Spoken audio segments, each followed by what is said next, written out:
Bantuan sosial dari pemerintah Provinsi DKI Jakarta hingga saat ini dianggap masih menuai berbagai kontroversi.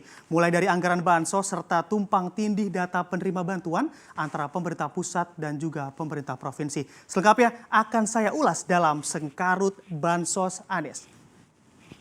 Tepat pada tanggal 10 April 2020 lalu, pemerintah Provinsi DKI Jakarta resmi memberlakukan aturan PSBB bagi seluruh warga DKI Jakarta. PSBB yang dijadwalkan berakhir pada tanggal 23 April 2020 pun akhirnya juga ikut diperpanjang mengingat berbagai masukan dari para ahli kesehatan khusus penyakit menular yang menyarankan untuk PSBB ditambah lagi begitu 14 hari serta dikuatkan dengan data kasus COVID-19 di ibu kota masih terus menunjukkan peningkatan. Atas hal ini PSBB DKI Jakarta direncanakan akan berakhir pada 22 Mei 2020 apabila seluruh aspek yang menjadi indikator evaluasi menyatakan persentase yang baik terkait penyebaran COVID-19 di DKI Jakarta. Dengan adanya PSBB tentunya banyak aktivitas warga khususnya di luar rumah menjadi terbatasi. Mulai dari aktivitas bekerja atau mencari nafkah, aktivitas belajar mengajar, serta aktivitas beribadah yang ditekankan untuk dilakukan di rumah saja atau work from home.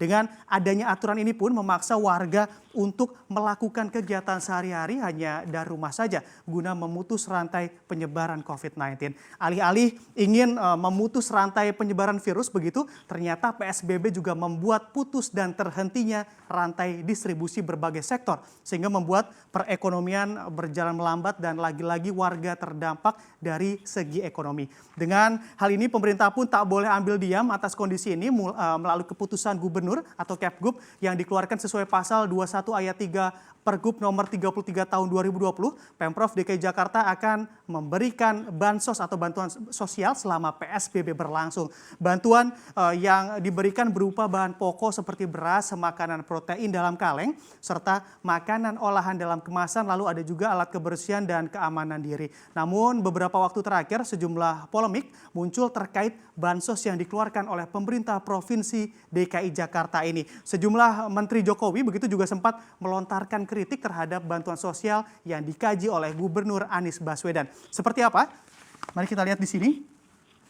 Yang pertama terdapat nama Menteri Keuangan Sri Mulyani begitu. Nah, ini adu kritik antara Menteri Keuangan Sri Mulyani dan Gubernur DKI Jakarta Anies Baswedan. Ini dimulai dari diadakannya rapat daring atau online yang dipimpin oleh Wakil Presiden Ma'ruf Amin. Dalam rapat Anies menagih kepastian pencairan dana bagi hasil atau DBH dari Kementerian Keuangan kepada Pemprov DKI Jakarta yang belum tuntas. Diketahui pula dana tersebut rencananya akan digunakan sebagai dana penanggulangan COVID-19 di DKI Jakarta. Hutang DBH atau dana bagi hasil ini dari Kementerian Keuangan ke Pemprov DKI Jakarta menurut data yang dipublikasikan mencapai 6,4 triliun pada tagihan tahun 2019.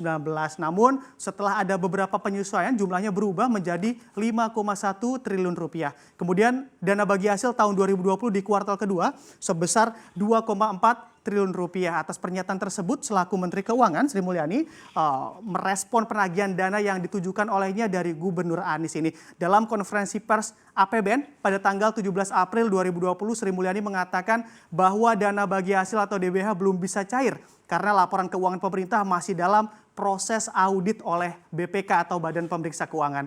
Sri Mulyani juga menjelaskan bahwa DBH biasanya dibayarkan pada bulan Agustus atau September. Namun Gubernur Anies meminta DBH dibayarkan lebih dahulu mengingat urgensi Pemprov dalam menangani COVID-19 di DKI Jakarta. Tak sampai di sini, aksi saling kritik juga masih berlanjut begitu setelah Menteri Keuangan Sri Mulyani menyampaikan bahwa Pemprov DKI Jakarta tak miliki anggaran untuk mendanai bantuan sosial sembako bagi 1,1 juta warganya dalam rapat virtual antara Komisi 11 DPR RI dengan Kementerian Keuangan. Data ketiadaan anggaran tersebut diketahuinya setelah mendapat laporan dari Kementerian Koordinator Bidang Pemberdayaan Manusia dan Kebudayaan atau PMK. Padahal komitmen bantuan sosial 1,1 juta warga DKI sebelumnya juga telah disampaikan Gubernur Anies dalam rapat bersama Wapres Ma'ruf Amin. Setelah itu pernyataan dari Sri Mulyani dibalas lagi oleh Anies Baswedan. Anies Baswedan selaku Gubernur DKI Jakarta menegaskan bahwa Pemprov DKI Jakarta telah menyediakan 5,03 2 triliun rupiah dalam bentuk belanja tidak terduga. Dan juga anggaran tersebut juga masih bisa ditambah sewaktu-waktu apabila dibutuhkan. Setelah itu tepat pada 8 Mei, Sri Mulyani mengumumkan terkait kekurangan bayar dana bagi hasil yang disampaikan oleh Gubernur Anies pada sebelumnya.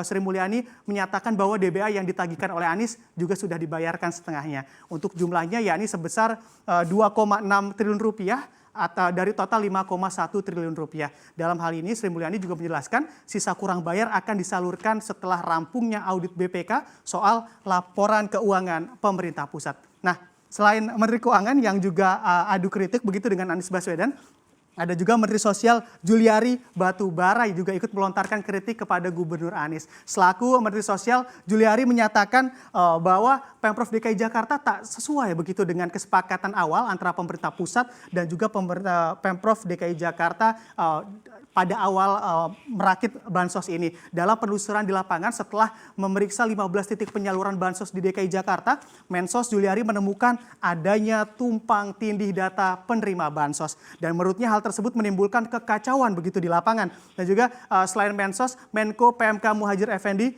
juga turut menyoroti permasalahan terkait penyaluran bansos oleh Pemprov DKI Jakarta tersebut. Bahkan Muhadjir Effendi sempat menegur Gubernur Anies terkait data program bansos yang diberikan pemerintah pusat kepada warga DKI Jakarta imbas pandemi COVID-19 ini. Terkait teguran tersebut, Gubernur Anies mencoba menjelaskan atas evaluasi yang dilakukannya terkait pendistribusian bansos. Menurutnya salah distribusi tersebut itu lantaran ada kesalahan data penerima bantuan. Ada yang salah alamat, ada yang orang mampu tapi juga mendapatkan bantuan, ada juga yang sudah meninggal juga masih masuk dalam data penerima bantuan sosial. Karena permasalahan ini, Gubernur Anies pun menyampaikan kesalahan data akan menjadi bahan koreksi dalam penyaluran bansos di kemudian hari. Nah, karena PSBB di DKI Jakarta juga belum tentu berakhir dalam waktu dekat, karena juga masih menunggu berbagai evaluasi yang dilakukan oleh pemerintah untuk mendukung pemerintah Provinsi DKI Jakarta ke depan.